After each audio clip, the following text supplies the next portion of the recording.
बड़ी बड़ाई कीजिए कि अब राम राम ओंकार आय सतगुरु से पर छे नहीं कि तुम्हारो चारों बरन चमार।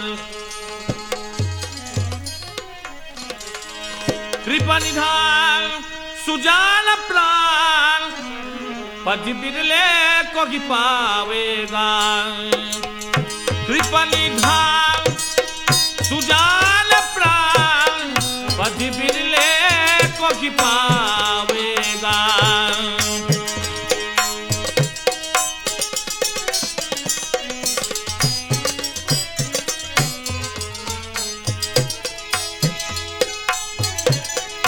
बड़ी बड़ी रानी कोक की करना गर्भ परे पछतावेला।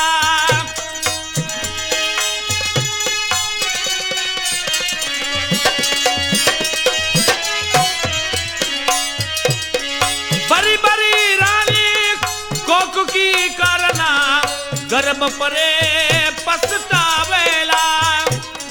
जो दिन कृपा हुए गोविंद का गोद में ललना अब खिलावेला। कृपा निधान सुजान प्राण पद बिरले को ही पावेगा।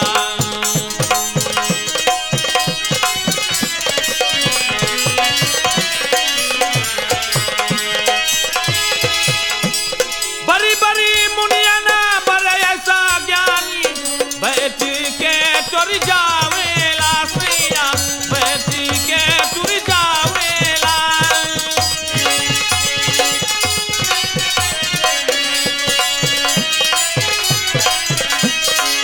बड़ी बड़ी मुनिया ना बड़े ऐसा ज्ञानी बैठ के तुर जावेला सैया बैठ के तुर जावेला।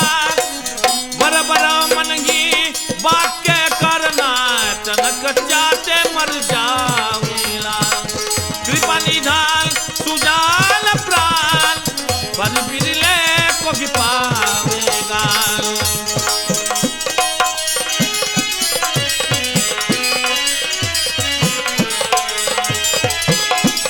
निस्रिन बरही पाका सींचे पाल परे सोरगी जाला सैया पाल परे सोरगी जाला।